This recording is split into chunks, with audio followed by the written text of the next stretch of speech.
Good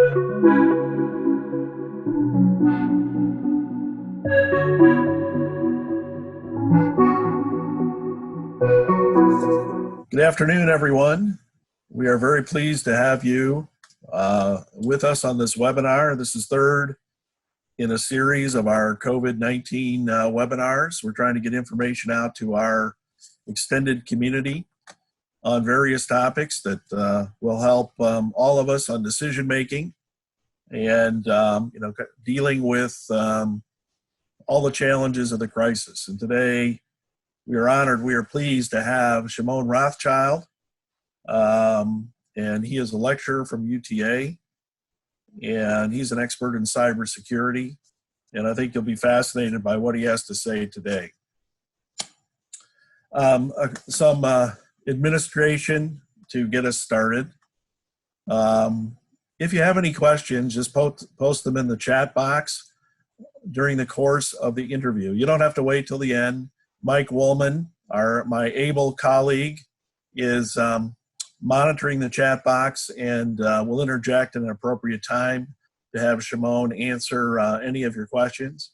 We are going to leave time at the end, so if you'd like to listen to the whole webinar before you ask a question, that'll be great. So we can have questions at the end as well. I know that all of you will want access to Shimon and his materials after our webinar.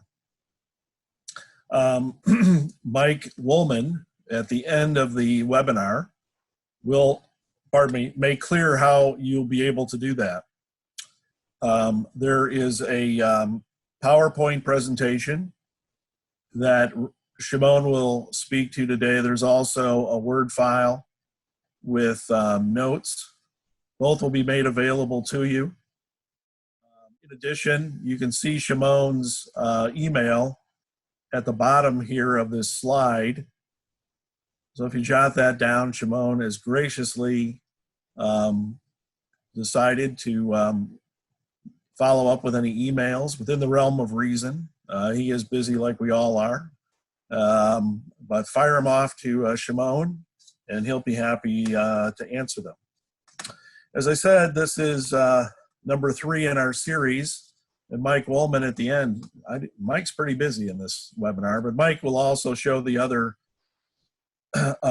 items in the series, other presentations that are coming up. We've got 2 next week coming up, and so he'll remind us at the end about the speakers and the time and the dates. Once again, all this is sponsored by the Corporate Education Program.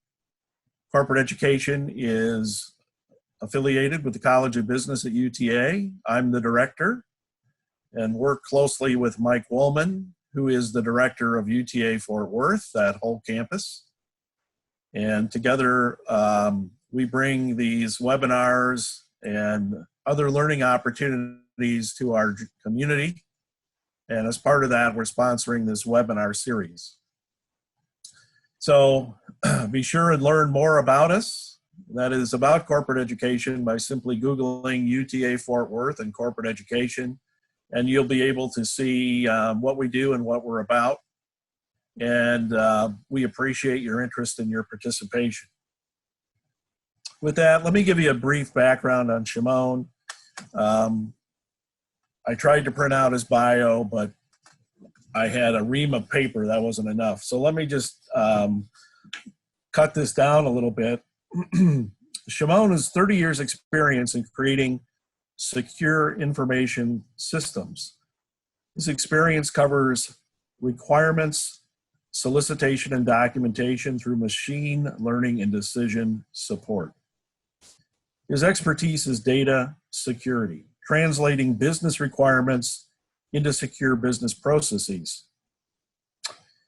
He references secure architecture frameworks, including FAIR Institute, all in caps, FAIR, ISO, and NIST, CSF, and the new secure mobile framework. So I'm sure he'll explain to us lay people the importance of that at the right time. His research and teaching practices and that secure business, his research and teaching is concerned with securing business information from existing and emerging cyber threats. And I don't mean he's trying to secure it for his own personal use. He tries to make it secure. I don't want to be misleading. He has a number of certifications, and his bio will be made available to you at the end of this. Rest assured that he is an extremely capable and informative individual. With that, Shimon, welcome. We're absolutely thrilled. Please don't forget my only request as your moderator. Please tell us about Internet of Things and the doll story. Other than that, I'm going to turn it over to you. Welcome, and the camera is yours, sir. Good afternoon, everyone. I'm Shimon Rothschild. Thank you, Bill. Thank you very, very much. I'm going to save Kayla for the end, the doll. Okay. But those of you who cannot stay until the end, go ahead and Google Kayla, and you'll discover about how she was banned in Germany. And we're talking about a doll. And the fine for keeping this doll is a few $1,000s. If you want to hang in there to the end, if we have time, we'll talk about it. Otherwise, you could Google it. It's an amazing story. And she's not alone. And that's the bigger problem. There are other stories like her. Our Internet of Things that are spying on us. But we're getting better at it. Okay. Let me begin by saying that cybersecurity threats and COVID-19, it's an interesting subject because on one hand, there's nothing new. And on the other hand, everything is new. What this means is that nothing is new because the attacks that we are seeing that are associated with COVID-19, these attacks have already been successful in the past. They just twist them. Instead of saying it's a tornado or a hurricane, they call it COVID-19. So they're the same. What makes it different now, and this is a big difference, is COVID-19 has introduced into the world something that we call FUD, fear and uncertainty. And because of this, we're making decisions and we're not comfortable with exactly what the decisions we're making. We're going on instinct. So let me go ahead and continue now. Okay. So let's see, let's get this. Okay. So let me start with the beginning here. What we're talking about here is it's nothing new, but everything. These are two quotes that come from Interpol and the FBI. I'll give you a moment to just take a moment to look at them.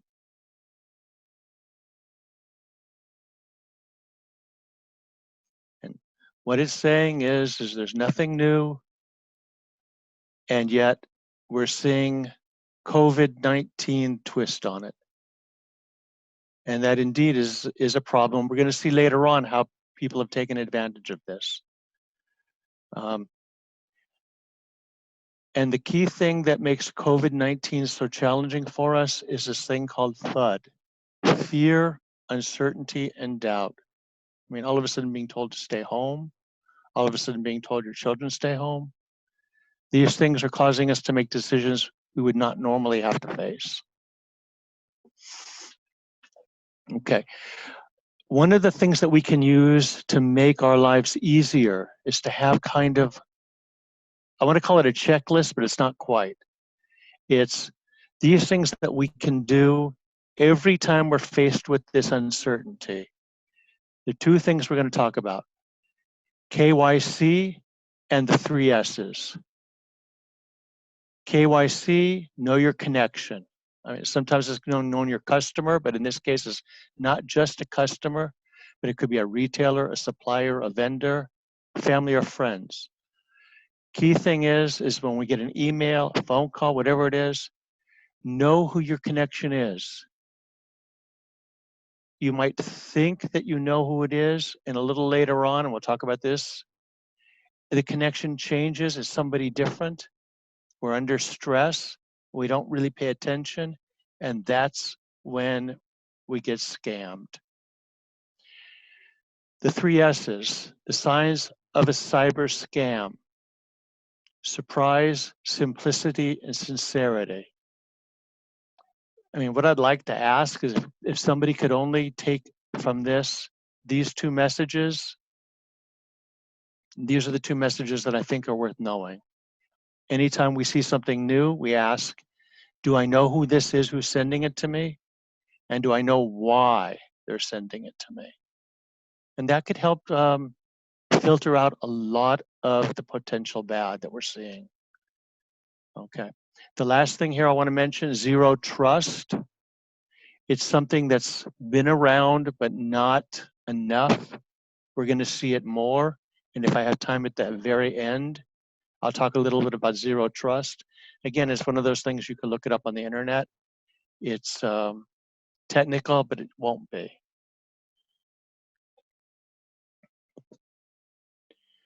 I'm just going to take a moment right now to talk about some of the recent scams. There was a scam in Europe. Fortunately, it was a scam perpetrated by the Nigerians against, I think it was a German hospital or a German city. They were looking to buy equipment. They started out doing everything correctly. And as they got deeper under pressure, there was a sudden switch, a sudden change. What happened was they'd made a payment. Everything was in order for how they made the payment. At the very end, just when they were ready to pick up the equipment, they were told the payment didn't process. We need to make a payment using a different method. Under pressure, 24 hours to go. They needed the medical equipment. They probably knew it wasn't smart, but they trusted who it was.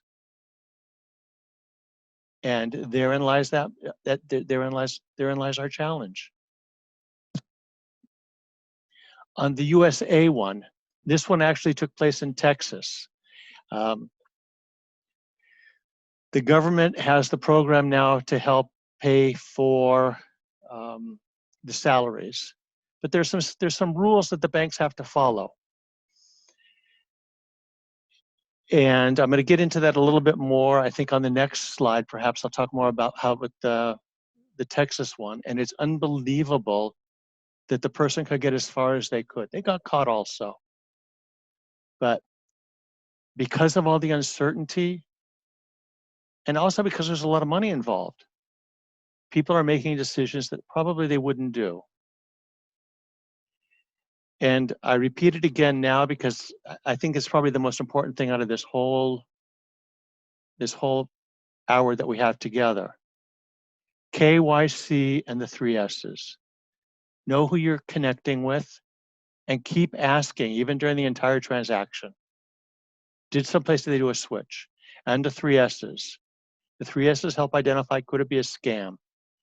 If it's too simple, too easy, then it might be something wrong with it. What I want to do right now is I'm going to talk about the anatomy of a scam.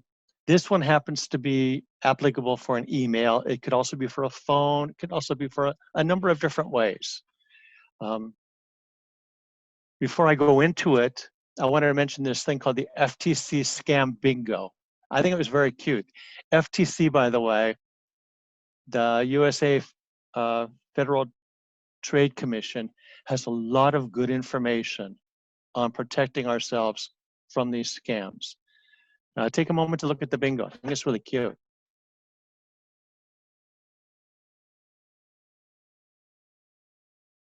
As you notice, there's some new things and there's some old things.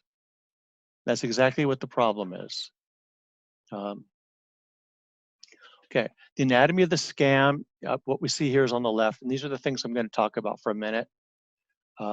This is just the order This is how they do these scams. This is how you or I, if we decided we wanted to be criminals, these are the steps we would do. And it's pretty easy. And it's pretty easy to make money. All right, let's get started with the first one. Take a moment to read it.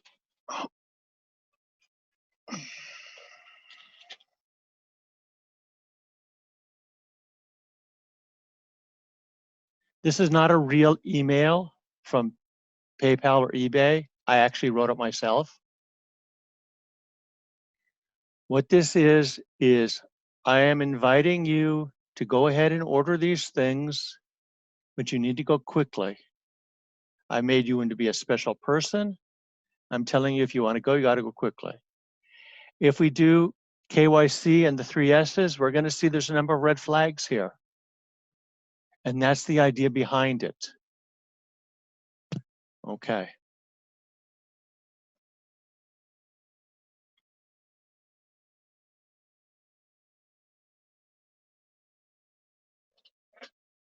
So here's the first one. Get a domain name. It costs like $10 to order a domain name. The thing that we could look at when somebody tells us, click on this link, one, we should not be clicking on the link. I'll get to later on why it's not a good idea. But we could copy and paste that link in and go down here to this small SEOtools.com domain names checker, and we can see how long this name has been registered.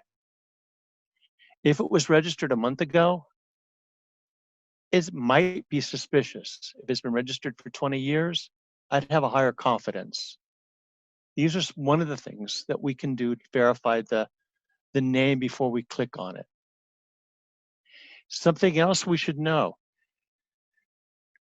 A lot of the newly registered names include COVID-19. Why? Because the search engines zoom in on that. I'm going to show you in a minute now what we're talking about here. Bill, before I move on, am I going too fast, too slow?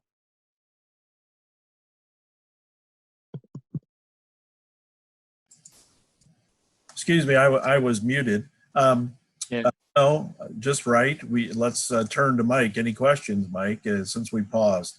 Not so far. I think that right now everybody is good to go. But if you want to go ahead and submit any questions in the chat box, go ahead and do so. But I think you're going at a great pace. Okay. Yes. Excellent. Please continue. Thank you. All right. Thank you. So here, I just want to talk a minute now about the email address and the domain name. As you can see on this graph here, this is just daily new registrations of web addresses. 5,000 in one day. Most of them are considered to be high risk. Now, on the left here, this is something that's important, and I wish it was stressed more. I wish we could control it better. But as you can see, there's some names, there's those 4 there, that are regulated. I cannot go and buy a .gov web address. Of those 4, I cannot buy any of those. None of us can buy them. We have to be entitled to them. And if you see something that's .edu, University of Texas at Arlington, .edu, high probability that it's reliable. An email ending in .edu, higher probability that it's reliable. Still could have been hacked, compromised. Gov, mil, government is government, mil is military, is pretty hard for anybody to get one of those. Int is an interesting one, international. I only know of a couple of organizations that actually have that. One of them happens to be World Health Organization, WHO.int. Another one, I believe, is Interpol. Those are safe. Anything else anyone can buy and register. Com, org, net, all of the new ones, and there's hundreds of them. Anyone can buy and create a website. Anyone who can do that can also use those as email addresses. So as you can tell, lately there's been a problem. People are taking advantage of COVID-19. They're using it. They're buying the domain names, creating bogus websites. As a scammer, I have a name. I actually created a name. I believe I called it redcrosscovid19.com. I wanted to get all those buzzwords in there. And what I'm going to be selling on this scam is Red Cross labeled things. I'm not actually selling anything. I'm just going to be collecting your information. But we're going to get to that in a minute. I have a domain name. I'm going to create a virtual office. I need the virtual office so that I can just have some sense, some proof that I exist, a phone number and a customer service email address. How do I go about, what are the red flags? Recently registered businesses. Address is not accessible. I saw something last week when I was doing the research that there was a company who was selling stocks. And I go to look at, they have an address in Chicago. I go to look it up. It's on the 35th floor of a building. There's no room number. There's no suite number. There is no registration in the building itself for who, what floor, what offices, who's even there. I don't even know if the building is complete yet. So those are red flags. And it's not really hard to do. We don't have to do it if we're talking about a couple of dollars. If we're talking about $100, $1,000, $1 million, at some point we're going to want to go. Later on, I talk about that, how it's important that if you can send somebody to see the physical site, it's a good idea. So anyway, so one of the defenses we have is we could just look it up in the white pages. Is that company listed? Look it up on Google Maps. Is the location consistent with what they're doing? If I have a warehouse and I'm located in a neighborhood of houses, it's not consistent. And these are the things that we have to look for as consumers, and as we're looking for new people, for example, on new suppliers. These are the kinds of things we need to look at. Next thing, create a website. This is really easy. You can download a template. You can download somebody else's website and put it up on your own. It's not hard. One of the flags is, and this is something that's, I think that a lot of people don't realize that they can do this, and it's good to know, that this archive.org on the defense, what it is they capture history of websites, screenshots of them, if you will, over time, over the past 20 years, maybe even more. So if I want to go and look at what did this business really do 6 months ago, I could go to archive.org and look at their website of 6 months ago. If 6 months ago they were selling shoes and today they're selling something else, something COVID-19, to me that's a red flag. They may be valid, but it's worth checking out. It's worth digging deeper. So remember this: if you're suspicious about a website, go and look at their history. It's very easy to use this site. Okay, so now I'm creating, as a scammer for my website, I'm creating products and services to sell. It's not hard to do. I just go get somebody else's description, somebody else's pictures, and I put them up. My defense to identify that is to copy and paste that website and look and see if how many hits are there for that exact text in a Google search. Maybe that'll tell me that where they even copied it from. Make a marketing plan. All good businesses require a marketing plan. And if I haven't said it before, I'll say it later, I'll say it now.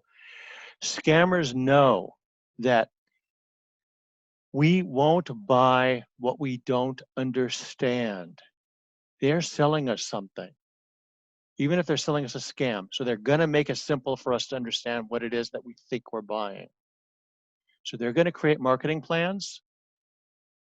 They're gonna create LinkedIn pages, Facebook, and while maybe those LinkedIn and Facebook could do more, they do something. Facebook, for example, has business categories, and they won't get listed until Facebook has validated and verified that this is true. So it helps. LinkedIn, one of the things I found that's very useful is go and look and see what are they looking for careers? Are they advertising jobs? Are they advertising jobs consistent with the things that they're selling? Another thing that we could look at is who's employed there. I went to one site and I'm looking at what these people did before they became in charge of this business. I'm saying, I just don't understand how that experience translates to what they're doing right now. One of them actually was a cybersecurity firm, and the people in the company had no cybersecurity experience. I don't know what they were trying to sell. They had a great website, great LinkedIn page, but I wasn't comfortable after reading their LinkedIn profiles of the individuals. These are ways that we can identify the red flags. And I got to say that this is time consuming. Not everything is worth it. It depends upon a function of money, and I'll get to that in a few minutes too. Next, get a list for phishing. You're going to send these emails to somebody. How hard is it? They're a penny a piece. You can get thousands of them.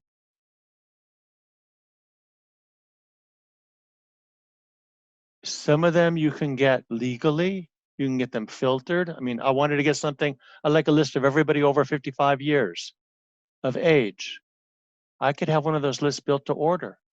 It's a few $100s. But you know what? I can include that in the body of the email, and all of a sudden you think I know more about you than you think than I really do. Red flags. Anytime someone gets an email from somebody that they're not expecting, it's a red flag. I mentioned spelling and grammar errors only because everybody else does. But I have to tell you, they don't make those mistakes anymore. They don't. So don't make that what we call the litmus test. The fact that they have good spelling or good grammar should not be sufficient to believe it. The reverse, they probably is a scam, yes. And the defense again is if the email is a surprise, it's going to be suspicious. I like to use the example, if it's from somebody you know, but you haven't heard from them in many, many years, it's possible that they're contacting you, but don't take it at face value. It's also possible that their email was compromised, their email address was compromised, and somebody else is using it and taking your name from that contact list.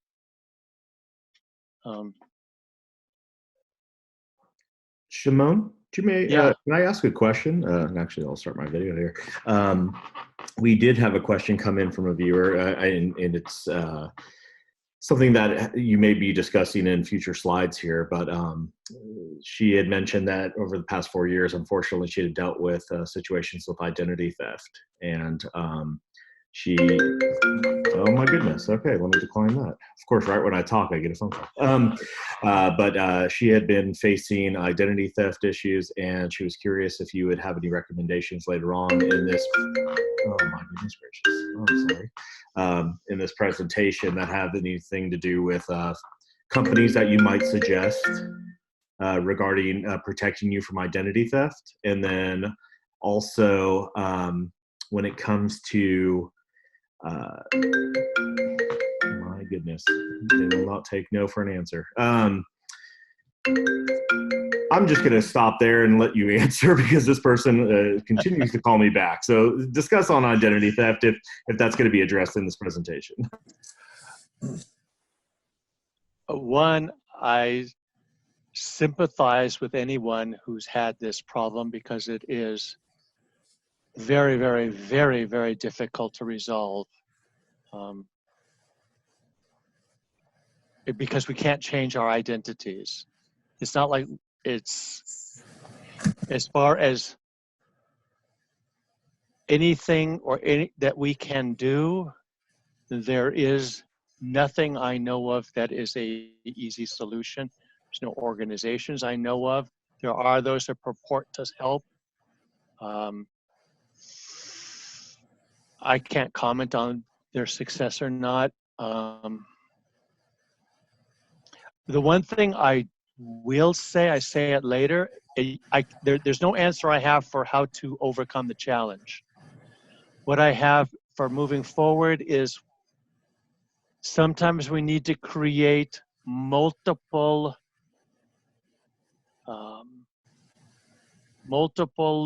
identities so that if one is compromised, we still have who we are.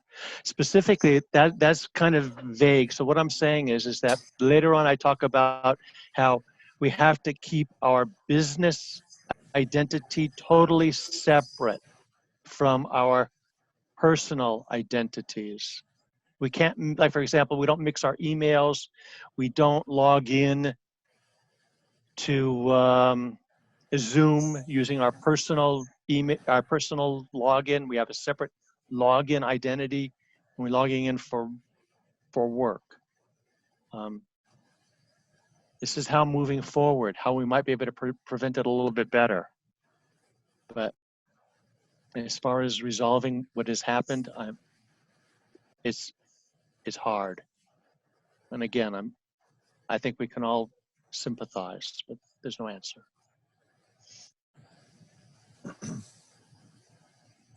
Okay. Thank you. Sorry, Great. phone calls again.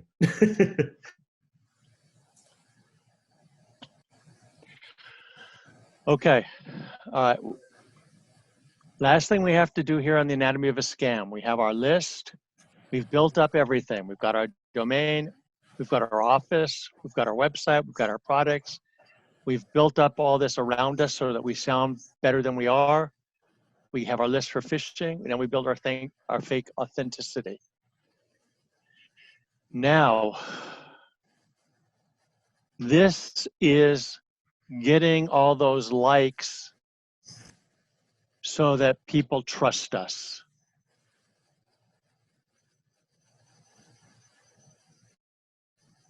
It's not difficult to get 1,000 likes. I can get 1,000 likes for $200.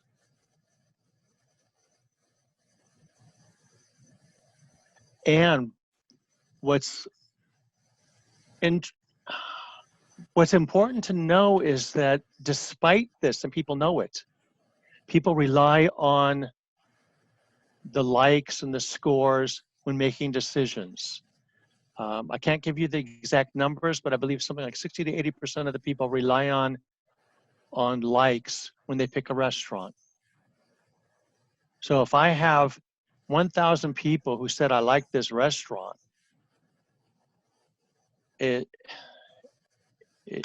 people are going to believe it. The red flag. And you will see this. If I buy 1,000, I'm going to get them over a very short period of time. over a month. So all of a sudden, I'm going to have 1,000 likes, a couple hundred a week, and that should be a red flag. You have to check for, they say, check for a spike in reviews. If all of a sudden I have 5 or 6 positive reviews and I'm a car sales company, I have 6 reviews in one day, and over the whole week I have 25 reviews, and they're all positive, maybe one negative. That's suspicious. And let me tell you what they look like, these reviews. They're typically one line. They're typically from a person who has only given one review. They don't have a history of giving reviews. And I use the example of the car dealer because I actually saw one that was just like that. Their score, I remember their score from a couple of years ago, their score was like in the low 3s. What they did is they went out and bought reviews, and you can see these spikes. They're up to 4.3 now. And you can tell which ones are true and which ones are really false, because the ones that are 1 star, they describe exactly what really ticked them off. And you see these ones, I went to go buy a new car, the salespeople, everybody was really nice. It's a little bit vague. If you want to believe a review, and is it a restaurant? Did they talk about the food? They said, I really liked the bread. I really liked whatever. That's an indication of it's true. This is something that, a matter of fact, I saw a number of things about Google on this. People were criticizing Google for not dealing with this. Google's answer was, I'm being a little bit blunt, that they're not going to deal with it. They don't have a solution. Or maybe anyway, there's no short-term solution for this problem. But as a scammer, I am going to make sure that I have good reviews, because it also dilutes those people that write my bad reviews. And there will be some really unhappy customers, because what I'm going to be doing in my scam here is I am going to be collecting your information, your credit cards. I'm not sending you anything. I may not even be trying to process it, because I don't have a way of getting that money. I may just be selling your credit card numbers. So I don't even have to be doing anything. I'm just collecting it. Okay. The last thing is, and I mentioned this one, I send out those emails and I wait for responses. Now, I've said it before and I'll say it again because it's worth repeating also, that when I get an email from somebody and they know a lot about me, they know my name, they know my email address, they might even purport to know my password. And they may even show me an old password. It doesn't mean they really know any of these things. What it is they rented an email list. Somebody sent it on their behalf. They know nothing about me. When I click on that hyperlink in that email, it goes back to them. At that time, they're getting all that information from me. So just because it's in the email doesn't mean they know anything about me. So when anyone talks about don't click emails, don't click those hyperlinks embedded in the email. That's why. Aside from downloading the virus, you're also sending them that information they didn't have. Okay. That's how easy it really is to do a scam. As I said, we could build one of these probably in one day. That's how easy it is. Okay. If there are no questions on that, we're going to move on to the next thing. How are we doing time-wise? Oh, we're running out of time. I'll move a little bit more quickly. As we all heard, that this presentation will be available afterwards. There are some notes that go with each slide that will help make all of it clearer. There's also a document that goes with it that will also help everybody understand better. There's a few things that we can do before we get attacked. And this is really quick. Take a moment to read it. The thing at the bottom is definitely worth remembering.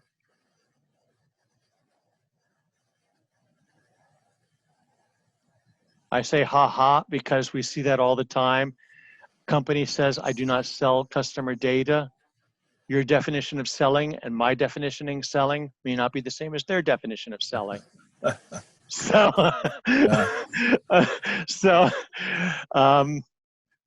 that's that. And does not lose our customer data. I believe they don't do it on purpose, but that doesn't mean it won't happen. Right. Okay. We still have a few more minutes. Shimon, I know Yeah. that you are thinking about the appropriate topics at this point. I think the audience might be interested in this notion of virtualization. I heard nothing about it. And can you talk about it a bit and, maybe related to, the security issues or scamming? But I thought it was a very interesting concept. I knew nothing about it. Okay. Because we're running out of time, let me just very briefly run through this just so people can get a taste of what they're missing, and hopefully they'll come back to it. And then I'll stop at that slide for the virtualization. Thank you. Okay. That'd be great. So again, we're just talking about things that can be done reactive if things go bad, and sometimes they do. Examples of things going bad. Here's an example of what to do to protect yourself. Here's an example of how someone else has solved the problem. It's not bad. I talk about this again, red lights. The next three things here, what I just rushed through, those things came from the FBI. These are red light checklists. They are worth just keeping around. Okay, these came from the FBI. I'm actually allowed to distribute them. Shimon, I just wanted to let you know it's okay if we go a little bit over. People can log off if they choose, but we're fine to go a little bit past the hour, just to let you know. Okay. What we can do then is let me get to the virtualization and a couple of other things that people don't know about, and then maybe we can come back to these if there's questions on them. So again, scam, subscription traps, those things. I mean, again, probably just remembering the word subscription traps, Google it, you're going to see it. You're going to see how people are using it. Phishing for PII, personally identifiable information. Just a quick note on that one. People are being targeted as being unemployed. Unfortunately, they are vulnerable. One of the things they're looking for is, who did you work for? Because perhaps that company forgot to cancel or close your login credentials, and the scammer, the hacker, can use your credentials and get in. The other thing is they're going to ask for upfront money to help you get a job. They're going to say, I need to do a security check, send me $25. You may never hear from them again. This one at the bottom, I mention it because it's of particular concern, that there are companies advertising, many of them are valid, saying active security clearance is required to apply for this job. Okay, I have one. I'm going to go apply for the job. I just told them my name, who I worked for, and that I have an active security clearance. Heck, if I was a nation state, I would use that information to try to hack in. I know it's to a lot of us that are basically good, it just doesn't seem quite right. But a nation state who needs to get information on the latest F-35 airplanes, this is one way to do it. Near-term legal challenges, the one you want to be careful of. I mean, you can check all these out on your own, or you come back and take a look at the website. We'll post this later. Working from home issues, especially there are issues. It's not self-support's a problem. New trends, okay. New trends. Software as a service, we've heard about.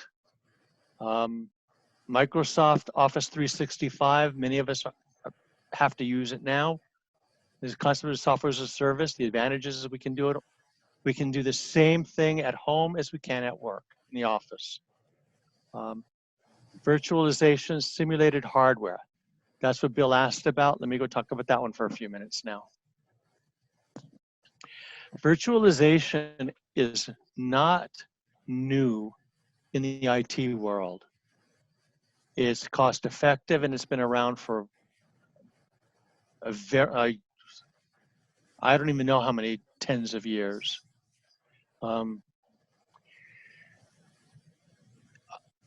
One of the advantages of it is that, and they're looking into this right now. It's too complicated right now, but they're looking into it. I can send you a virtual machine that you can put on your computer. Doesn't matter if you have a Mac or if you have Windows 10. I can send you this machine and you can run in it. Inside this machine, it is everything that the IT department wants you to have and nothing that you shouldn't have. And from there, you can start your work. If you need specific apps, if you need specific access to Salesforce, for example, it's right in that virtual machine that they sent you. Two things that I really like about virtual machines is one, if something goes wrong, you can roll back. For example, I use virtual machines when I go to do research on malware. And so after the malware has infected the machine, I can just go back to an earlier state before I installed the malware, more correctly, the malware was installed in my machine. I can go back to that previous state and it's about 5 minutes work and I'm exactly as though it had never happened. The other thing is, from a virtualization point of view, is if I get a machine and it has malware on it and there's nothing I can do about it, I can just delete that virtual machine. And the virus is gone from that machine. My IT department will send me a new virtual machine and I start all over again. Cleaning a physical piece of hardware is very, very time consuming. And in many cases, even reformatting the hard disk is not good enough. It's not. Actually, another side benefit of a virtual machine, a lot of malware knows that it's running in a virtual machine, so it won't actually go operational. So what we have is we have an anti-malware piece of software. Why we don't use again, virtualization is nice because I can take it and put it on any kind of machine and it runs just the way I want it. And the reason why we don't do it yet is because it's so complicated for IT to get it rolled out to people. And just this week I read that IT is working on ways to get that to make it easier. Shimon, does this mean that for the future, the virtual machine can be a protection against the scams, the malware, et cetera? And secondly, how does a scammer use the virtual machine? Is it a way to cover up their tracks?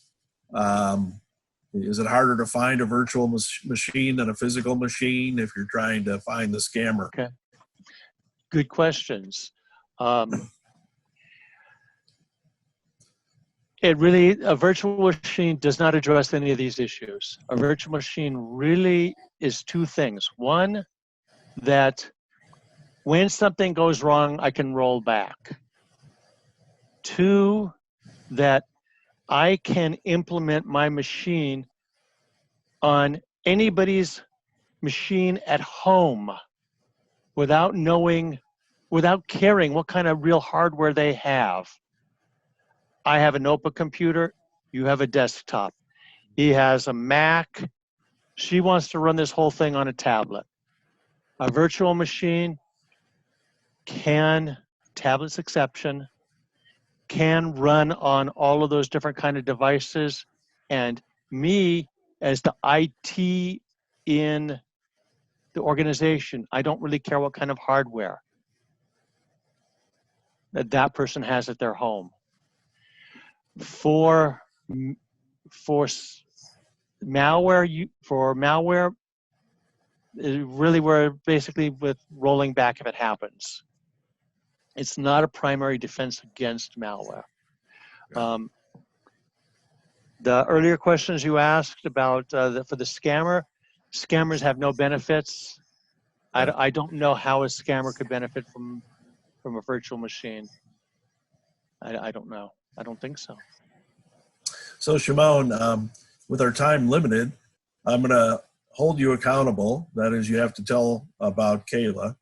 And then after that, please, and this has been fascinating, give us the takeaways and lessons learned from your presentation, and then we'll turn it over to Mike Woolman. Very good. All right, let me talk about Kayla. Where is she here? Did I pass Kayla? Or did I take Kayla out? Maybe you took her out. How about that? Oh, I must have taken Kayla out. Okay, so let me tell you about Kayla. Her name is spelled C-A-Y-L-A.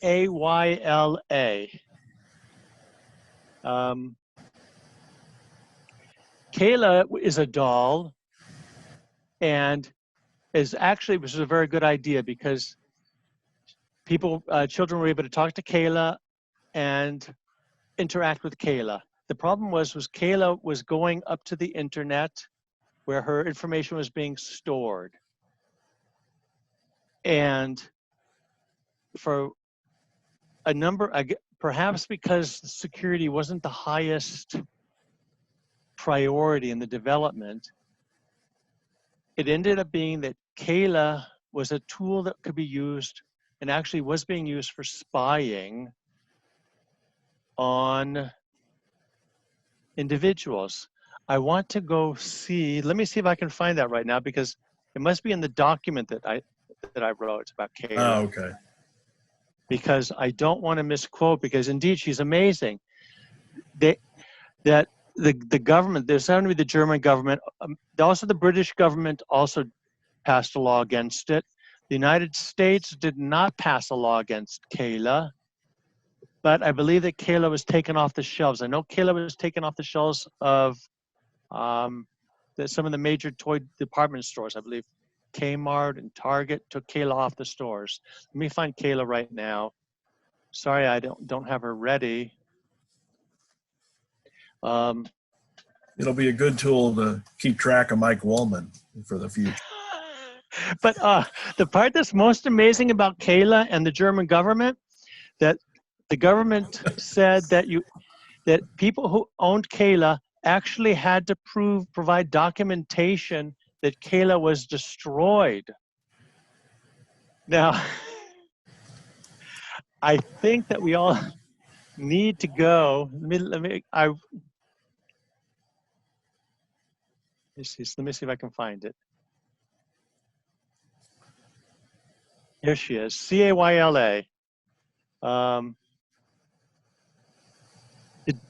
I'm just going to read what I have in the Word document. The document will be made available so everybody is welcome to take a look at it. But it's the talking doll Kayla, C-A-Y-L-A. Here, I don't make this stuff up. This is real. This is a quote from the German government, okay? Those who are harboring a Kayla in their home have been ordered to destroy it and get an official certificate saying they have done so. Yeah. This is literal. Those ... could face a fine of roughly $26,500 and 2 years in jail, in prison. This doll was very offensive. There was other dolls like it. I would spend more time on talking about IoT, but this is not the time or place. IoT in general is very problematic. We're getting a handle on it, but a few years ago, it was very, very problematic. Yeah. It's a topic for another time. Yeah. No, thank you. Shimon, give us your, top 3 to 5 takeaways. And of course, as you've suggested, we're going to make all the materials available, but, just to end things up here, what are the most important takeaways from your talk today? All right. Thank you. Yeah. This is my final screen, and I think that this is it. Okay, great. I'll let you take a moment to read it first, and then I'll briefly review it.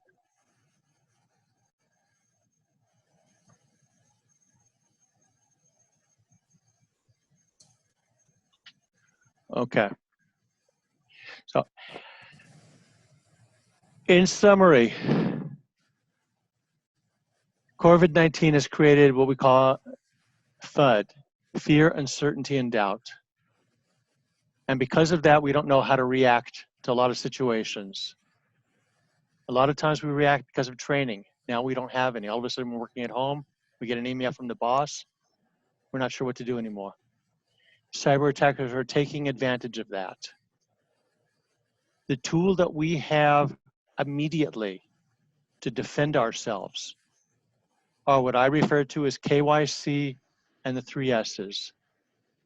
Know who you're dealing with, and if it's something suspicious,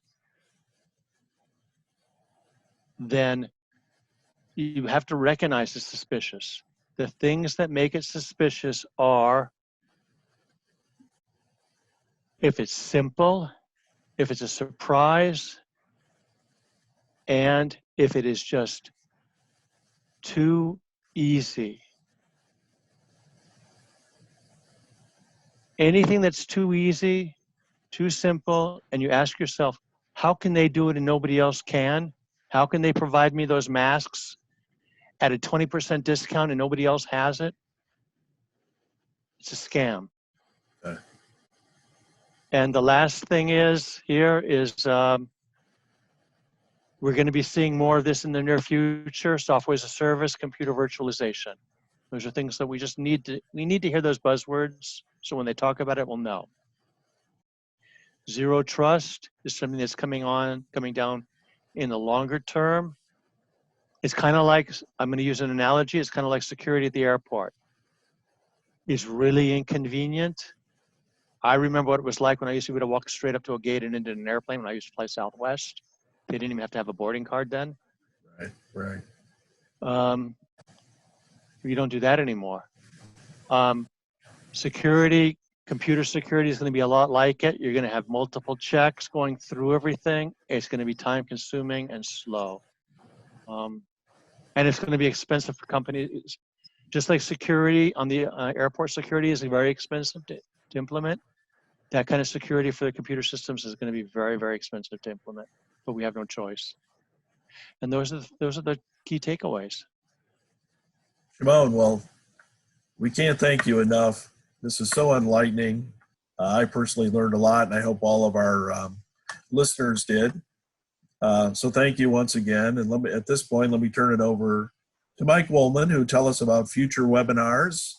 And I'm sure anything that I've forgotten, he'll mention as well. Go ahead, Mike. Thanks, Bill. And, I can't echo enough what Dr. Seeger just said regarding your time today you spent, and then the valuable information that you shared, Shimon. And absolutely, as someone that is dealing with this like the rest of us, these extraordinary kind of times right now, you know, it make me think when you were talking about Kayla, you know, myself, I have 3 little ones at home, and I'm thinking about all the, you know, artificial intelligence around me and the dolls that talk and, you know, the things that respond. And, you know, nowadays in our, you know, I will ask this, you know, from your expertise, do you see things like the Ring doorbell cameras and the more, you know, the baby cams that are going on? Do you see that being a bigger issue when it comes to spying or being able to hack into these systems? You know, is that things that we should be fearful of? I have dealt with that subject at length. I would say it's less of a problem because the companies that supply those are much more aware of our concerns. So in that way, we're better off than we were a couple of years ago when I first started writing about this. A couple of things I want to mention really quickly. One of them is that one very big problem is the people that get hired to install these things may not be aware of the security features that need to be implemented. For example, when they're installing it, they may leave the password blank because it's convenient during installation, and they may forget to set the password. These are things that we might be solving, but I know that these were issues that I have not seen being addressed. That's one thing. The second thing is that there are outstanding lists of known security issues for websites and for computer hardware. Like for example, if I'm using a Cisco router, I can go and find all of the known security risks. It's published. So I went out to look and I contacted people that are experts in the field. Are there lists like that of IoT devices? Like for example, if you know that your smart lock on your gate has some kind of security flaw, is it published somewhere for everybody to go look that up before they go buy that lock? The answer, of course, is not yet. Will we get one? Someone has to do it. I hope that's answering your question. Yeah, it definitely does. Thank you for that. You know, we see a lot of great compliments in our chat box right now, you know, to thank you very much for the presentation. I also wanted to note, because I think it was absolutely pertinent at the beginning of the presentation when you listed archive.org/web. I think that is such a smart resource for us. This is something that I never knew existed, to be honest, to be able to roll back and see websites, you know, historically. One thing it makes me think of, and especially nowadays you see so much of it on Facebook, one of the first things that I do when I see these too good to be true campaigns that are going on, especially when you see big names like Lowe's.com being thrown out with these $100,000 giveaways, all you have to do is go here and share our page, like our page.